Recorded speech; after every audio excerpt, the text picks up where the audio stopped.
You're a writer and director on some very, very cool projects. How did that start with you? It was one of those pinch me moments of like, is this real? I don't want to go somewhere else, but I'm so unhappy. And it's because I'm so understimulated. It's one of the things about ADHD. I think we can be impulsive, but we can also follow our bliss a little bit. I mean, you don't have choices when you're working in a television show. You have tight turnarounds. You have to turn this around by midnight. I have to ask you about this. Hello, everyone. Today we have the wonderful Heather Taylor with us. Heather is a writer and director for TV and films about messy, complicated family relationships. She is a story editor on season 2 of The Hardy Boys on Hulu. She also co-wrote 2 episodes, one of which earned her a nomination for a Writers Guild of Canada award. And her second feature film, Lethal Love, is streaming on Netflix at the moment, which is very cool. And when she's not wearing all of those hats, Heather is also the co-host of Braaains, a podcast exploring the inner workings of our brains and how film and television portray them. So, Heather, it is really exciting to have you with us today. Thank you so much for having me. I'm very excited to be here to talk about everything. Yep, basically everything. Thank you. We love talking about everything. Exactly. So, yeah, to start off, tell me a little bit about how you came to be diagnosed with ADHD. So it's interesting. I think I went to therapy my whole life. So it feels like that. And there was always questions I had or things. I'm like, well, I'm having this experience, but it doesn't seem to be the experience that you're telling me it is. So I'm really confused. Like I have like sensory things. So I'm like, well, I don't like a lot of like loud noises, but I'm okay if I like put my earphones in my ears and then I'm pretty chill. And they'd be like, it's anxiety. I'm like, well, I'm not feeling anxious. I just feel like it's too much, but I don't feel anxious. So I'm not like really getting your, like, I don't really get. So I was like, I guess it's unanswerable.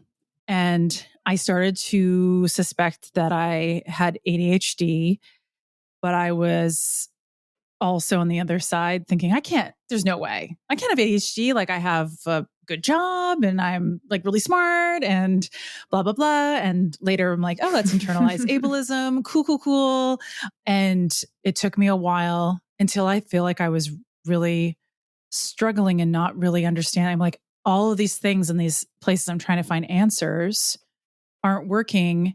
And then a friend of mine tweeted out a whole thread of her ADHD diagnosis. And I went, well, you know what? That sounds 100% like my experience.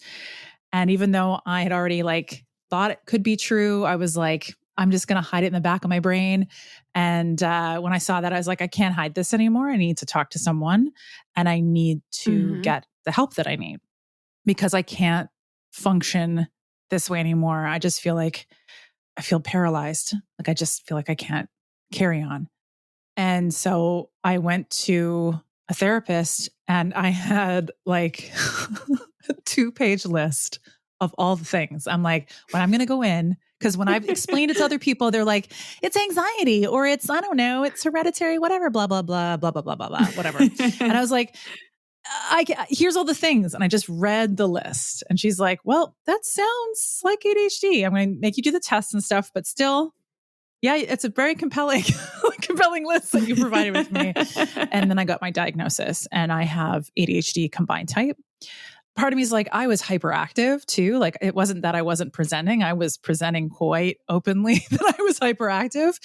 And I remember being, I think when I was 8, they're like, oh, we should take away the dairy because the dairy is probably causing the hyperactivity. I was like, no, my brain's causing the hyperactivity. It's me, in fact. It's just me.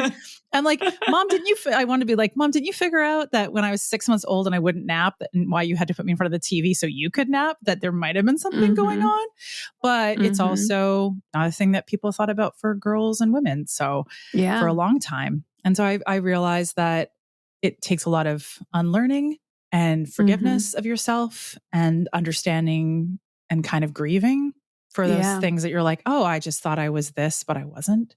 And all the times I felt like I didn't belong. And I was like, oh, all right, I got it. It still makes me sad, but I can like now go, okay, but now I can move forward. And now I can like find the best ways for me to exist in the world. And it's not me shoving myself, a circle person, into a square box. It's just finding my circle boxes or making like accommodations so I have that circle space so that I can be my best self. Yeah, I love that. And we're going to dive deep into those circles and those accommodations because I'm very curious. But yeah, definitely very cool. So what age, range were you when you did? Was this more in your 20s? Was it more in your 30s? Like, where were you at? This is me as an adult. Like, this would have been me like I working professional. So like I was out of my 20s and I was like in a place where I was having a lot of responsibility and not enough sleep. Gosh, I'm a writer, but I was working in advertising, and I'd work until like 3 a.m. and send something. I'm not able to proof it. And then someone actually said, who wrote this? It's someone who doesn't speak English write this, because it's all over, like words were swapped. And I was like, I was exhausted, and my brain swaps words. And I have that too, actually. Yeah. It's frustrating. Oh, yes, it is. When you go through a script, like for me now, I'm going through a script and I was like, no, what?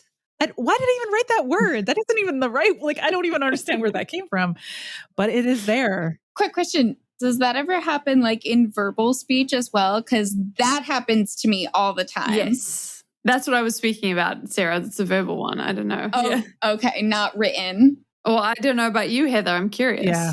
No, I was just trying to think, like, I sometimes will, not quite in the same way, but I have like sometimes used incorrect words. But I think because I write so fast that I'm like not even thinking about it. So it makes it even like more amplified. Keyboard is interesting that way. Yeah, no, with the verbal thing, I used to get down on myself about it, obviously, but now I just laugh and I say that my brain is just translating it into English slowly and poorly, sort of broken English.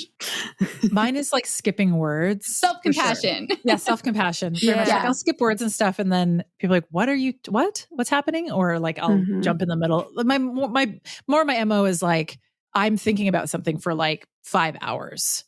And then I just start talking midway as if someone had been in my brain for 5 hours with me. And they're like, what are you? Context? Yeah. Someone today, even I was working, and they're like, who do you mean by they? And I was like, we were just talking about who they were. I'm like, oh, okay, fine. Yes, we talked about many groups of people. So I'd have to be like, okay, they means this. I'm like, aren't you in my brain? Why aren't you in my brain? Yeah. But we talk a lot about like, A to K, like the idea of like, I go A to K where people need ABC, like, which came into a lot in my work, especially. No, not everywhere, actually. I used to think it was only because I was in corporate America and quote unquote corporate world. But instead I realized not everyone can jump from A to K. And that happens like with speech. And I have auditory processing disorder. So like people will say something to me and I'm like, do not know what those words are. Like you said a word, but what is that word? Because I'm hearing it like as if it was accented wrong. And so I can't identify what the word is. Interesting. And then I'll have to be like, can you please say that to me in a different way? Can you reframe it? Or just say it differently. That's so interesting. That is such a powerful phrase also. Yeah. For all the parents out there. Very frustrating for your partner who's like, why would you think that word? And I was like, I heard pineapples. And they're like, I said pinatas. I'm like, I don't know. Like, he's like, that doesn't even make sense. I'm like, nothing makes sense. I need your lips. Yeah. Let me read them. Our brains are amazing. That's so true. And very interesting. It's funny you said the A to K thing, because I feel like, but isn't it fun when you meet other people who also have ADHD and they're like, oh yeah, A to K, obviously. Yes. I love it. I really do. Yeah. Awesome. So, you're a writer and director on some very, very cool projects. It was fun to do a bit of a deep dive into what you've done.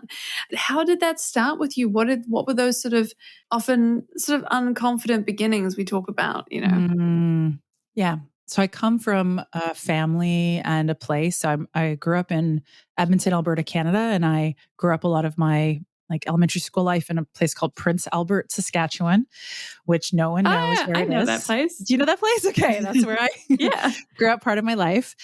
And the people that I was around were people who were, I'd say, mostly working class. There's some teachers in there. My My sister's dad worked at the penitentiary. My uncles sold like pipe for oil lines. My mom worked at a call center. Like I didn't really know anything about making film and television. I wrote always. I always told stories since I was a very little kid, but I thought everyone wrote. I just thought all people write stories. Like, why would I think anything different? I didn't like ask people, but I just assumed if I wrote stories, they went all home people and write did it. stories. Yeah. Yeah. Like everyone goes home and just like makes up weird stuff because I do. And so I never thought about it as something that could be a career. I just thought about it as something that I did, like everyone did. So like, as I kind of said earlier, being in front of the television since I was 6 months old, like growing up on every kid's show and like just growing television is a very like me and the TV. I have a very, my therapist and I were joking that we have a secure attachment relationship, like me and the television, which I'm okay with because it's my job too. But like, I just thought I had to be an actor. So the first foray for me was being an actor. And I was like, if I'm an actor, then I can tell stories, because a lot of the acting classes and acting things I did were all like collective creation and like you're making up stories and you're talking about the things that you love. And then through being in acting school, started to do playwriting. And I was like taking it one step further from being a collective of actors making something to like, you could write something and someone could make it. And I was like, so I was curious. And then I was at a kind of conservatory acting school, like a top one in Canada. And I was in the middle of warming up one day and I was like, this place is not for me. It's making me depressed. I'm extremely unhappy. And I got up after I did my presentation of whatever thing. I was in mask class. So I was pretending to be someone in a mask. And then I went upstairs to my autistic director and I said, I'm leaving. This is my last day. Thank you, Impulsivity. But also thank you, Heather, the younger Heather, for realizing that this was not the right environment. It was not a good learning environment for my brain, the way that you'd have to watch people do stuff. And then you have to like take all the notes they got and apply it to yourself without ever experiencing it. And it's just not how I learn. So I had to finish a piece of paper. And so I did 3 last courses. One was poetry. One was Excel, because you all need Excel. And the last one was screenwriting. And it was the first screenplay that I ever wrote, came out of that class. And I was like, this is how I want to tell stories. That's where everything began. That's amazing. And good on you for having the confidence. I did something very similar actually, but it was in accounting. So I feel like that is a bit it's all maybe less pajamas. I basically didn't wear shoes and wore pajamas all the time. Maybe you were more clothed, but it's good. Yeah, possibly. To be able to do that. Yeah. It's one of the things about ADHD. I think we really do, we can be impulsive, but we can also follow our bliss a little bit. And I think that's very, very cool. Hi, Sky here, just popping in with a quick strategy for you. As some of you might know, we've recently launched the Goals Achieved with ADHD Academy, and some of our members kindly agreed to have their sessions recorded so that I could share them with you. So what you're about to hear is a snippet of a strategy that Amani and I worked on to help her with her goal of getting a job. So hopefully you'll find this strategy helpful, and if you'd like to talk with me about how you can achieve your goals with ADHD, just click the description below to book a free 15-minute focus session and we'll get started together. How do we beat that procrastination, rejection sensitivity cycle around this incredibly complicated, incredibly rejection sensitive thing? Applying for a job brings up so much in me. I'm giving myself these deadlines, which are my kryptonite. If I were anybody else, I would be like, it is not a big deal. What matters is that you get them out. There's different parts of applications in general. Some of them are rejection sensitive, some of them aren't. We need to divide tasks into things that are stressful and things that are not stressful. Do the more relaxed bits, and then we're going to get a bunch of dopamine and chunk together all of the stressful bits and do those together. We want to separate the writing the application self and the sending the application self. How do you feel about the strategy? Are you happy with that as a thing to try? Yes. Cool. Very, very, very, very excited about it. That sounds great.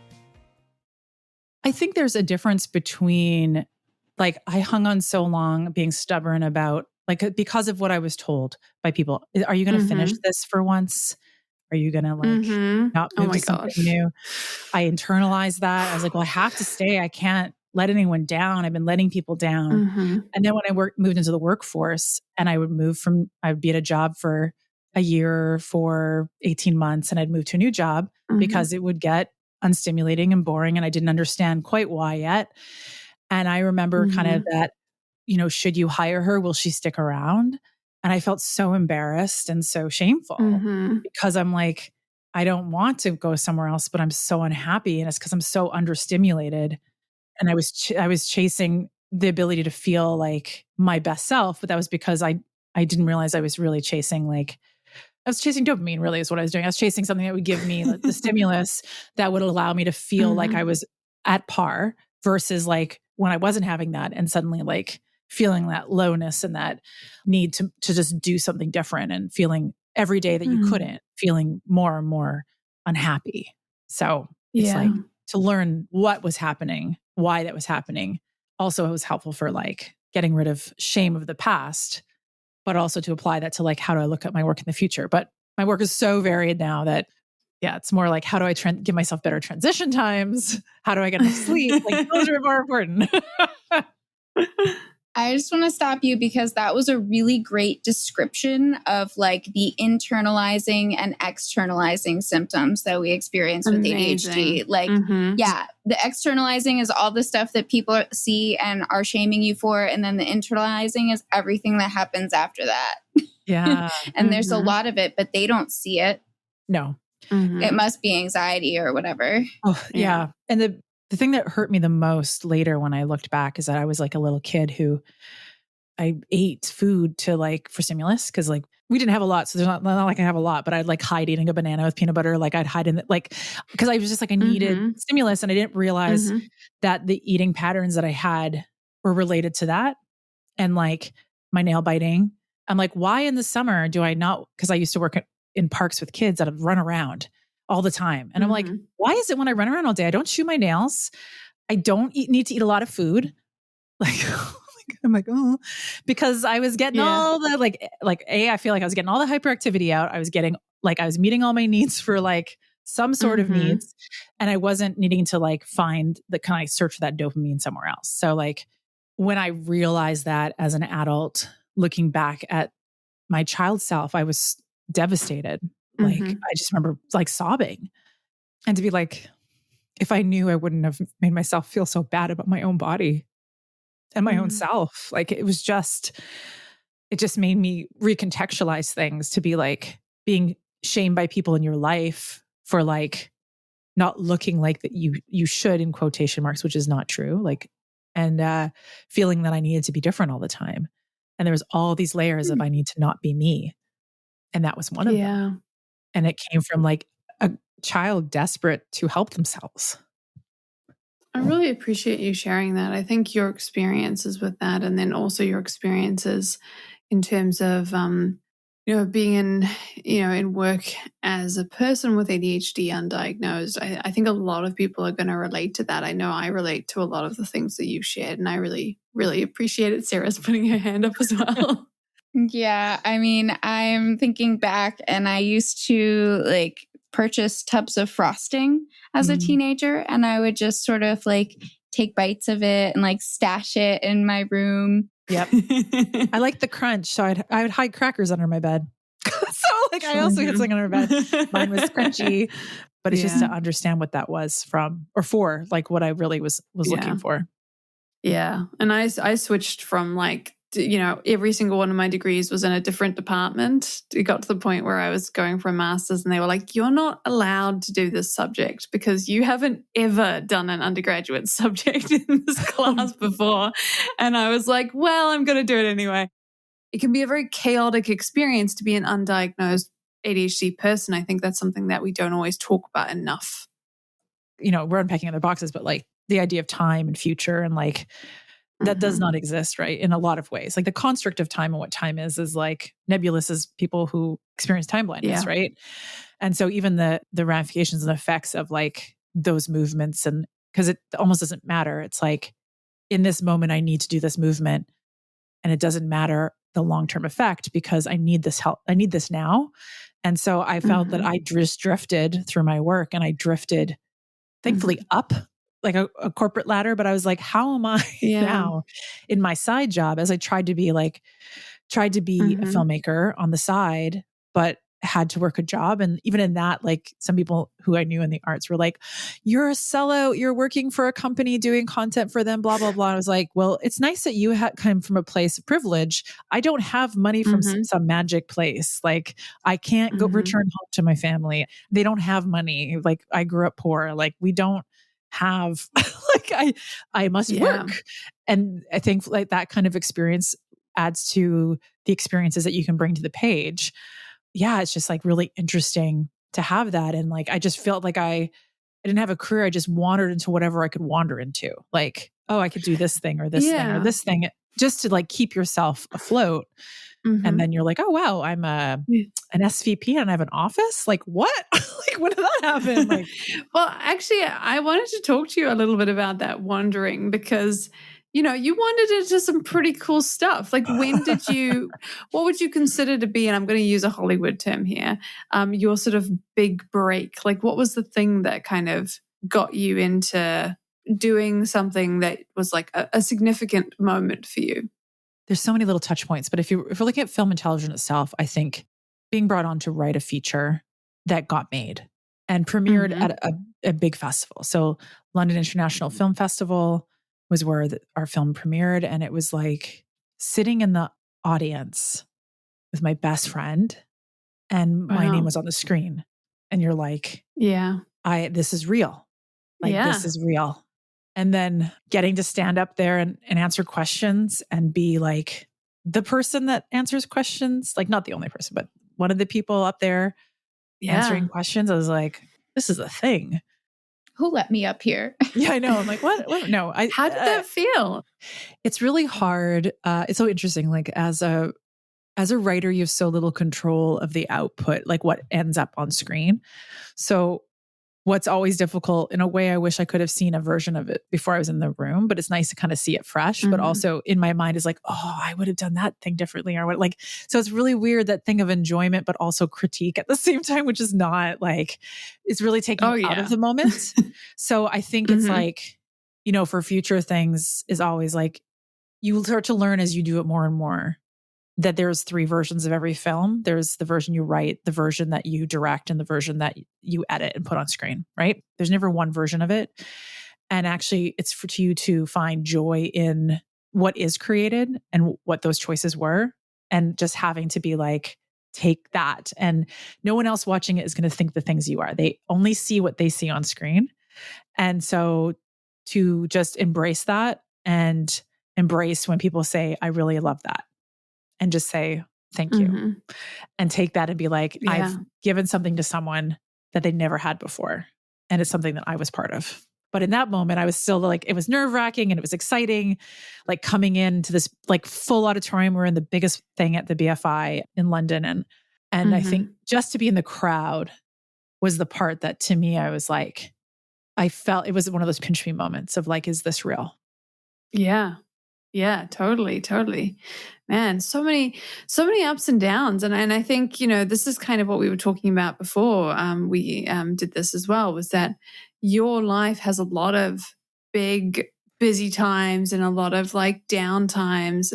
Take me through a little bit, what does a morning in your life look like? And you might have to give a couple of examples. Like what does your morning look like today? What does your day look like today? That's so interesting. So today, I got up at 7 and I worked is what I did. But okay, so I got up at 7.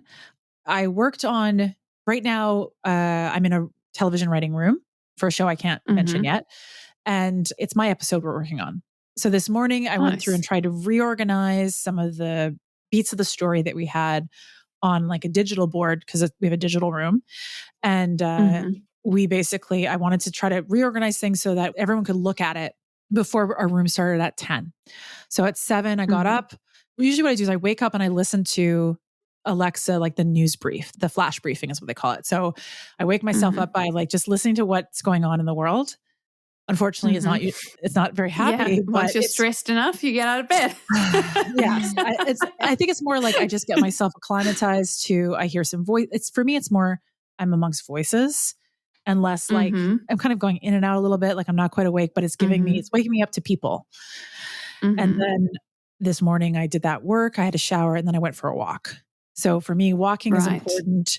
I go in and out of a routine of sometimes is having like yoga or something in the morning that will help me get both strong and also relaxed. And then I also got a coffee from a place that I really like. That's a comic book cafe. I'm in Toronto at the moment. And it's called Sidekick. It's really amazing. So if anyone listens to this who's in Toronto, go and give them money. Yeah. To Sidekick. And then their sister store is Little Ghosts, which is all horror books. So those two are amazing. Anyways, so I went and had a coffee, and then I got to interact with a human, which is important because I'm on a video screen all day talking to people, which is I was going to ask. So your writer's room is not the writer's room of like that you might imagine. It's a digital space. Yeah, it's all on Zoom. I find it can be challenging because I can't get the right external cues that you can get in a room, like the way a room feels or like how people are, or the nice thing is you have your own space, but then it's easy to get caught up in like your own thinking and not pay attention to the little boxes on your screen. And so it's like having to continue to check in with that. So there can be challenges to that, and just sitting for so long without any movement. But I always try to put movement in my morning in some capacity, go outside, sun, face, or something, even no sun, just outside. Yeah. And then for some mornings, like what I've been trying to do to set a little bit of a routine in the morning too is, and I always eat breakfast too, and take one element of my medication. So that's in there. So I always have like, you do this, then this, then this, just so I can remember everything. I put the places that are important. Get that long-term memory working. Don't rely on that short-term memory. Exactly. Short-term memory. I'll sometimes write a poem or something in the morning lately just to get my brain in the writing mode.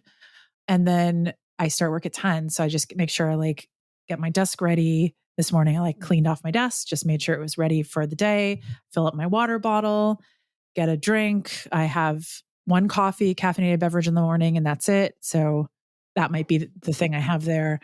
And then just get ready for the day. But I think that's kind of like when I'm in a structured environment, like it's so structured. I know when my lunch is, I know when my break is, I know all those pieces. I usually know when I'm going to end. So it actually gives me like, in a way, the best day because I have it scheduled and I don't have to like do it myself. Where you have your flexibility is where things can go off the rails. Yeah. And I'm curious, like, so do you have sort of like, there'll be a couple of months of like very intensive writer's room and then there'll be a couple of months of nothing? Yes. So I will be in a room or I'll be making new project. I'll be taking meetings with people. So if we send out my work, I sometimes get general meetings or have to pitch something to someone. So I have to prepare a pitch, many pitches, and practice them many times, and then get feedback and then change them and then more practicing. I'm also sometimes developing a project with a production company. So I'm getting notes and making changes and hitting those ones have very strict deadlines. So sometimes it's like, you need to turn this around in 2 days. Like, cool, thanks. It's Friday. And you're like, what? Like, what? But it's like, I know. But it's about also learning how to ask for like, for me, so there's a whole thing for those of who are listening, who are writers and directors and artists of whatever kind, or just in whatever work environment, I cannot do when it feels ready, hand it in. Cause that's not a thing for me. Like there's like, if it's not important, I will do it later. Yeah. And later could be months. Like I have to make it important. That's such a good point. Yeah. Or I have to know. So now I will say, you need to give me a deadline, please. And they're like, and then their deadline is always shorter than I expect. Not always, but sometimes I'm like, oh, you want it by Tuesday? And you said just hand it in when you want. And it's only 5 days away. I'm like, that is not anytime you feel like it. That's a quick deadline. I really appreciate you saying that, Heather. I literally have a client who does various kinds of writing, and I actually did say, you need to start telling people, you need to start asking for an explicit deadline. And so to hear you say it in this industry as well, I really appreciate that. Yeah. And to communicate upfront. I mean, you don't have choices when you're working in a television show. You have tight turnarounds, but you know what they are. You're being told you have 5 days to turn this around. You have 7 days. You have to turn this around by midnight. You have to turn this around in the hour at lunch before we go and record it in the afternoon. Like those things happen. If something's not working, you change it, but you have to do things on the fly. and just think quick Yeah. and not worry Yeah. and just do it. But when you're in those Yeah. situations where time could be nebulous, like when is this really due? The only thing I don't appreciate is when people rush you and then you don't send it in for like 3 weeks. You're like, you could have given me at least like a few more days. Like that's the only Yeah. frustration. Like don't give me a false deadline and don't act on the project. Just actually give me the deadline and I will get it done for you. Yeah, they have so many false deadlines in academia that's something that I often have to work with. I did have a question, by the way, Heather. I was actually going to ask you because it's not on the list of what we talked about. But when you mentioned it, I was like, I have to ask you about this, which was rejection sensitivity, because you pitch as part of your job. And I imagine that must be tough to have to go through that process all the time. I think there's something that helped me get over it a little bit. It's not that it's not there. It's just that I think what happened was I was almost unable to tell people when I first started out. Like I always hated, like I dreaded when they're like, let's go down the row and just give us the log line of the thing you're working on. I was like, no, I don't want to do that because I felt so much pressure of it had to be great. Otherwise I was going to feel devastated. So when I worked in advertising, because I worked in journalism, I worked in advertising, and in advertising, I ended up like pitching stuff all the time. And the moment that I started to think about my work is like a pitch for advertising. It's not me. It's an outside object. And once I divorced it from me as a person, I started to go, oh, it's okay then. That's just not for you. Or it's maybe not in a good place. Or most, I'm just like, it's not the thing that you jive with. That's cool. I think other things can happen. I think learning how to give yourself space is really useful. So like I'm getting a lot more used to rejection because it happens constantly. So like, but when you're in a moment where it's like, I really wanted to get this job and I didn't get it. Or like there was an expectation that you would get it and then you don't. I'll give an example of like that happened to me. I got news that I wasn't expecting and it was bad news. And my agents called me. And always like when they call you, it's bad news, it feels like, or maybe really good news, but it always feels like it's going to be bad news. And they called me and I was talking, they told me, and then because it was a phone call, I silently cried for 10 minutes and heard nothing they said. And I was like, well, that's not useful for me. What can I do in the future? And it's like, it's okay to say, hey, can I call you back in 10 minutes? And then hang up the phone and go and cry. And that's fine. Go cry, go for a walk. Sometimes when I'm really upset, like I just have to move my body. Like, let's just get it out. Let's cry. Like, thankfully, like I live in big cities where you could cry on the street and no one really pays attention to you. So like, I will cry in public. I'm fine. I'm just going to go cry for good or bad. But like, it's very good for that part. But I'll get frustrated and I'm like, to get the frustration out, let's do that. Sometimes it can be hard. Like you have to learn when you're in a writer's room, for instance, that you pitch something and it doesn't work and not getting hung up on that and being okay with like letting that go. It's just a pitch, you just have to let it go. I think sometimes they get stuck on logic and I have to or something my brain's been thinking about or like focusing on and having to be able to let that go can sometimes be difficult. Or like our enthusiasm can seem oppositional versus enthusiastic. I don't know if you get what I mean when I'm saying that, but like, you're like, yeah, I do. Kind of debating, but you're being like, you're being oppositional. And you're like, no, I'm just like debating an idea and it's fun and exciting for my brain. Yeah. You're like, we're going to go up here. And they're like, no, come down here. Like, Like I can feel my voice raising and I'm like, but it's not because I'm not mad. I'm not like, we're just getting ideas out. But if people don't know you or people, that's a trigger for them but that comes in that because then why I'm leading that to rejection sensitivity is because the other day I was like, I could feel that happen. And then I was like, oh shoot, it's happened, but it's happened for more minutes than I expected. And I didn't catch it. And it took me like 10 minutes to catch it. So I'm like, bring it down, like go mute, bring it down. And then I felt embarrassed. And if that to me is the rejection of me being like shamed, feel shameful. They didn't say anything, didn't shame me. But I was like, oh my God, I screwed up so bad. They're never going to work with me again. I'm the worst human. Like all the rejection stuff, right, comes out. And to be able to be like, it's okay. It happened. Just continue to look for like, where can I find that space to take a breath? Where can I take that space to just like go on mute, and maybe I need to turn my camera off for a second and just like regroup. And that's okay. Or like when I'm finding it frustrating because like they're not getting what I mean, which can be in itself like feel like a rejection because you feel like no one's understanding me. It's not quite the same as rejection sensitivity, but it's like not feeling heard. Not feeling heard. And then just being like taking the breath and like, for me, I'm like, put my hands down, like, cause I'll be like, yeah, but like, I want to say like, you're like, just shoulders down, hands down, breath, and then go to sleep early that night. Cause like, whatever, cry it out like, it's so bad. And then you're like, go to sleep at as early as you can. And then you wake up in the morning and start again. Cause that's all you can do. I really appreciate you sharing that, Heather, because I think a lot of what I'm hearing from this is that you are having to put yourself out there again and again and again, both in terms of being in the writer's room, making pitches on your actual writing itself.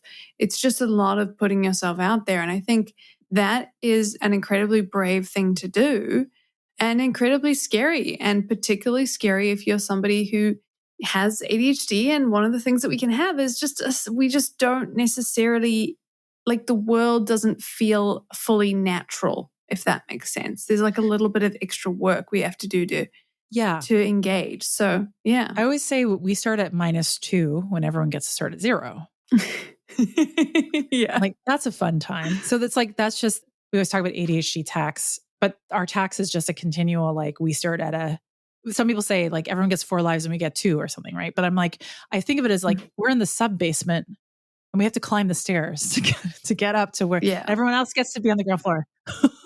Also, we have like modifiers that like make our stats worse, you know, continually. So it takes us forever to regenerate the 2 lives that we do get. Yeah, exactly. Yeah. So I feel like a lot of times, even if people do know, let's say do know that you have ADHD, they may not understand why you need to do what you need to do to give yourself accommodations, because there are times that I feel like I want to disclose and other times I don't, because even though I'm public about it, doesn't mean no one's looking on my social media. Like I talk about it a lot. So I mean, like if you do, then you probably know, or I'm just very fascinated by that specific disorder. like I don't know what you're thinking.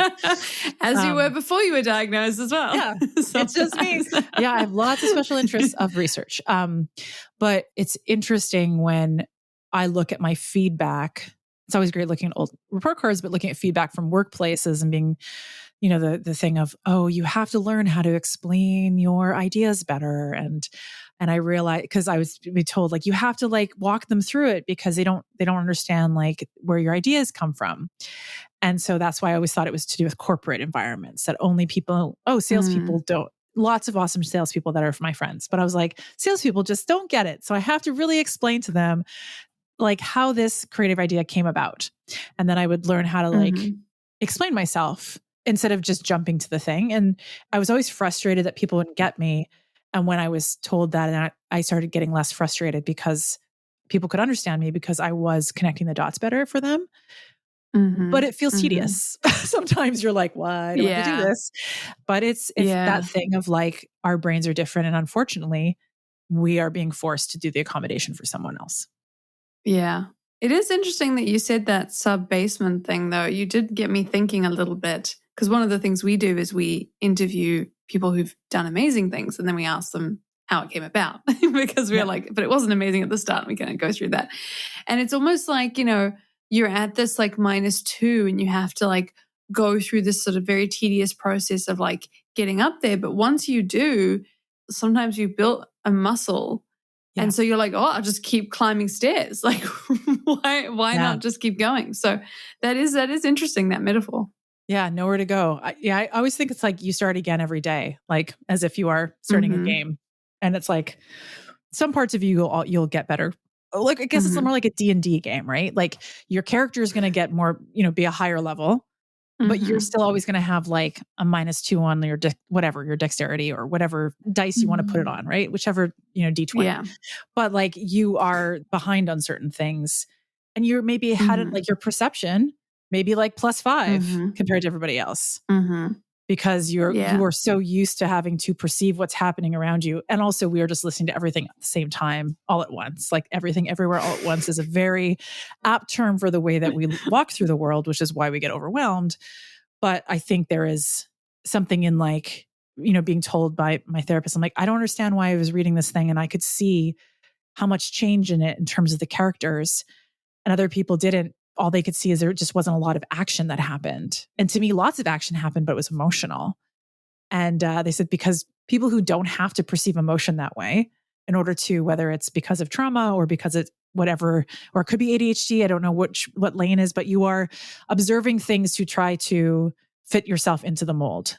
So you need to see what's going on. So you're like, I'm going to copy that. I'm going to be that. I'm going to like, how do I navigate? And you are watching for things other people don't have to watch for. And so then you become more attuned to those things, for instance.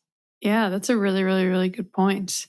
And a very cool metaphor, not just for your own experiences as well and how you've developed it. And I guess my question for you is, I'm sure there's a lot of people listening who are also passionate about creative work and making creative work, and they're quite inspired by what you've been able to do. And they have ADHD and they're listening to you talk about it. Do you have any recommendations for where they could direct their energy, what they could do? There's a few things. I think when I first started out, I found difficulty doing things that were very long-term. So like longer projects. So for instance, like a feature film is very long, a short film, that's pretty easy to write. A poem, even easier to write. Someone else wants me to do something, great. I can do something with them. Like do stuff with other people is really important anyways, like building network and community and finding your community. Like that's just across the board. But if I'm thinking about an ADHD brain, it can be sometimes challenging. I know friends are like, I did one draft and I don't want to do it anymore. And you need the stamina to do like 7, 10, 15. Like you have to just do a lot. Yeah. So what I do, which is something that helps with going into that deep work, like I can hyperfixate very easily for the good of work, for the bad of my body is kind of how I think about it. So I have to do things to help me with that, where I know other people who can't do that. So what I do is I'm like, okay, so when I write a first draft, I write it on my computer and then I print it out onto paper. And then I take that paper and I go to a chair by my window, or I go to a cafe. I used to go to this wonderful like breakfast place and they'd give me refills of coffee. And I don't feel like a jerk because I don't have a laptop. I just have paper. So I feel better. So I will go through it on paper. So I'm giving myself a different medium. And then I come back and I type it back into my computer. And then before I send it to someone, I will listen to it, which I hate doing with a passion deep in my heart. It's so boring. So I turn it up to faster speed. And lately I've been trying to do this where I have a little desk I put on. My husband decided to get a treadmill, and you can get little desk treadmills, but we have a treadmill. And so I put a little desk thing on the treadmill and I put the computer on it and I press play and it talks to me while I walk on the treadmill. And it's so much more bearable when I'm walking on the treadmill because I'm doing something with my body and I'm doing more than one thing. And it's so helpful. And why it's helpful is because it catches words that I miss. I get to hear it in a different way. And then it's like, it helps me create a better product because of that. And so it's like a trick that I learned, that if I listen to everything before it goes out, I will catch mistakes before they go out. Because my brain goes so fast that I will read it and it's fine. But I've missed 3 words and swapped a word, and my brain sees it as it wants to. And so I think for me, it's like those different locations and different things, sitting down and being like, what are the things that I'm really fascinated with right now? And doing something about that. I'm also always working on more than one project at once. So I'll say like, what's good for me is that, for instance, I'll finish one draft. I'll send it to a reader to read. It's out of my head now. I just like, I'm done. It's done.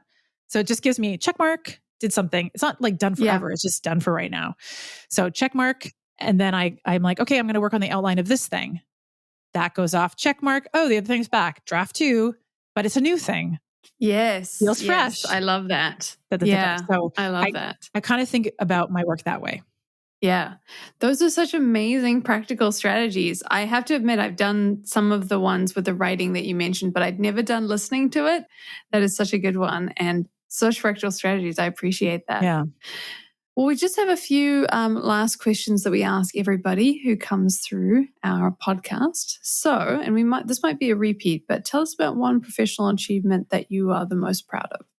So I was going to pick something totally different that wasn't film related, but something I'm so proud of so many different things for different reasons. And I think one of the things that was a moment that I felt like I did something great or something that was, I don't know, it's not quite great, but that this idea that something that I made is real and going out in the world. And it was when I had my first poetry book published. You can have like a little like, you put like a quote from someone at the front, not like about the book, but just a quote that you think is like really cool for the book that talks about the things you want to talk about. I had a favorite band that I listened to that was a Canadian band. And so I reached out and asked them if I could use one of their lyrics. And I was like, there is no way they're going to let this nobody person use a lyric of theirs. And they came back and said, we are happy for you to use our lyric in your book. And it just made me feel like so cool. It was really real and someone took me seriously. Like my publisher did too, obviously, but like someone that I admired took me seriously. And I think to me, that was this like little first achievement of this is something really amazing and really real. Yeah, I love that. That's so cool. And on the other side, do you have a professional failure that embarrasses you, and how did you deal with it? Oh, so many. No, I thought of the one that I thought of that I think would be relevant to what I do now. I felt so bad, but it wasn't bad, but I felt so bad. So I was on set. I'm supposed to be listening and observing. And the showrunner was talking to the director, and the director answered a question. And I, unbidden, my brain decided to not be involved in asking the question, is this okay to say? Words just came out of my mouth, like impulsively, like just, I had no, like there was nothing. I didn't even realize it was happening until like words were coming out of my mouth. And it was truly like that impulsive moment where like, I felt like I was outside of my body going, why am I talking? Like what's literally happening right now? And I couldn't stop it fast enough, but I answered the question and then I covered my mouth. The showrunner looked at me and I was just like, sorry. And I just kind of like made myself as small as possible, which was very embarrassing. And I think I don't think I dealt with it well because I took it inside and I felt so shameful and so embarrassed. And like, I felt like if there was a hole in the ground that I could fall into, I would happily go there now. And I realized that the difficulty was that I never felt comfortable disclosing that I had ADHD, which I could have easily explained. Hey, like it doesn't happen very much, but the reason it happened is because I didn't get enough sleep and I'm exhausted and it's like hour 8 of a 12-hour day and I'm very tired and my brain has just, I'm tired. And it came out of my mouth. I didn't even realize it. It was the right answer, but it was not my place to say. For the record. For the record, I was not incorrect. But I think that I took that, I had to learn a lot about like, how do I feel about this? And like, how do I let this go? Because it to me was just like a normal, everyday mistake, especially for someone with ADHD.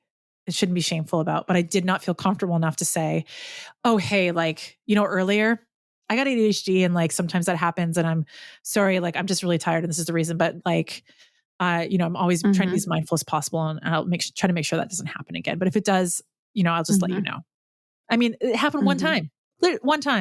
Yeah. And I felt like that was like the end of everything. Yeah. Well, I really appreciate you sharing that. I know it can be really tough, but we do like to ask that question because I think sometimes, especially when we're talking to people who are so successful, which is I know it's hard to take on board, but one of those things, I think it can be easy for people to think, oh, well, they probably just don't have the same struggles. Yeah. And that's why. And it's nice to hear that is not the case. Can I add something that we didn't get to talk about? Yeah. That I think would be really important, that kind of adds to this idea of failures or feeling of a professional failure, is transition between things that are really big. So like as an artist, as a writer and a director or whatever, you are working at a level that probably isn't good for your body. and you try to, we're in an industry where they're like, oh, we should do a 10 hour a day, but maybe 14. And you're like, what? So there's all this like conversation about how do we make that better? But in the moment that can be a norm, like it's a 12 hour day on set. And if you're on set as a writer or a director, you're working these long days or you have a deadline. So I remember working like 10 hour days for 2 weeks straight every day to get something done. Don't do that, everybody. Don't do that. But sometimes you have to pull those things. What you don't do is book a coffee for the morning after you deliver. And I think because you need the transition time and rest is just as important to be your best self. And I remember waking up that morning and I couldn't function. Like I didn't know I was like, I don't know how I'm going to get to this coffee. I feel like I don't even know how to put my shoes on. Like I'm just so tapped out. I went to the coffee anyway, which I probably shouldn't. It was a good coffee, but it took me like much longer to like get back into like a mode of something. But I shouldn't have put myself in that position anyway. And I think a lot of times in especially as artists, and you don't know when things are going to happen or come, or you're always like in this constant stress, or just when you don't think about like the effects of time and the effects of these jobs and the effects of like pushing yourself in your mind, that you think it's okay to do something. It's low activity, but it's not a low activity. It's an external activity. And you have to have a lot of attention to talk with someone one-on-one for an hour. And so instead, or taxes are the worst. Don't go from like a busy like week of like 500 meetings and expect to the next day get your taxes done in 3 days. Working on them all days. I cannot. Exactly. And then shame all day because I can't get to it, instead of being like, why don't I take 2 days off to transition and give myself a break and rest, give myself internal activities to do to balance off all the external activities I did so that I can return to normal, to that activity that is actually the most painful, hardest activity to do for me. Yeah, I think that's such an important thing to say. And I really appreciate you adding it because, so often when we talk to people, we think about transitions. If we think about them at all, we think about them as like, well, I have this meeting, so I'm going to do a little transition between this meeting and this other thing. But we don't think about it in terms of like, this week was a really stressful week. So now this isn't a weekend. This is a transition to like something else. And so, and this is the same with holidays. I have so many clients who'll go on holiday and be like, the first week of the holiday, I just was stressed about work. And then the first week of going back to work, I was like, well, I'm on holiday. Like it takes us a bit longer to transition in a big way as well as a small way. Yeah, exactly. Giving yourself grace for that. Yeah, definitely. Well, I just have one last question, which is if you had an ADHD life motto, what would it be? It's the one question I didn't answer, but I always love, I'm trying to remember the name of Renee Rapp goes, ADHD, it's ADHD. I always like that. It's always plays in my head all the time. Yeah. I think like it's so interesting. It's not a motto, but someone once said to me, how do you do so much? And I just said ADHD. And and wore it as a badge of pride. And their follow-up was, my daughter's ADHD and she can't do her schoolwork. I'm like, because schoolwork's boring. Yeah, because schoolwork. Yeah. And I'm like, I can do a lot because I love what I do. And I'm like, I think if my motto for ADHD, I think I would be like, is to find what you love, because then I think just life will feel less like a chore. Yeah. I think that's so true, that you've got to find that bit of your spiky profile, that bit of your D&D character that's like that special thing, and be like, that's what we're doing. We're going into like, we're throwing symbols or something. Awesome. That's cool. Sorry, I just went full nerd right at the end there. But no, I love it. I love it. That's exactly right. Thanks, Heather. Thank you so much for taking the time to share your story with us. I think this is one of the longest interviews we've had, and I don't think we're going to cut a single minute because I think it was the most amazing conversation. Please tell everybody, where are you at? Where can they find you? I know you have a podcast as well. I do. So if you want to find me on the socials, I'm Heather A. Taylor, or my website is heatherataylor.com. You can message me on any platform. I treat them all as if it's just text messaging. So like, to everyone else's chagrin, but not to mine. Live with it, everyone. And then I have a podcast called Braaains. So it's Braaains. And it's about the different facets of our brains, mental health and disability and how film and television portray them. So we talk to people with lived experiences of very specific things around the brain, but it's very wide ranging. Like we talked about depression, ADHD, we talked about menopause, we're talking about imposter syndrome coming up, which is so fascinating. And you can find it on any platform. Braaainspodcast.com is where you can also find the episodes and things about me and my co-host, Sarah Taylor, who is my sister. And then I can't talk about the new show I'm working on, but I can talk about, I have a new scripted audiobook coming out. It's with Simon & Schuster. And the announcement will be out now. And later in the year, you'll find out who the actors are. And it will come out on December 10th. So if you are interested, it's called Know Your Newlywed. It's about a couple who meet and they're both fans of a defunct game show that they have a reboot of. And it's called Know Your Newlywed. And they pretend to be a newlywed couple so they can compete on this show. And while they do so, they fall in love. And so it brings in our knowledge of television and especially reality television, which my co-writer, Hilary Nussbaum, used to work in. And it just brings a really fun world to romance. And so it's funny, I write horror and I write sci-fi and I write adventure and then I also write romance. So this is the romance. Why not? Angle. Like you said, multiple things. Really, that's why I'm like, thankfully my agent's like, write whatever you want. I'm like, great, because that's what I'm going to do. But if you can pre-order it now. And so please do. I hope you have fun taking a listen. And listen to Braaains. Awesome. Well, thank you so much, Heather. Thank you. I had such a great time. Thanks for listening. If you'd like to reach out or connect with us, you can leave us a message at admin@unconventionalorganization.com. You can also find out more about our ADHD coaching organization, read our free articles, or sign up to our online courses at unconventionalorganization.com. That's organization with a Z or an S. They both will get you there.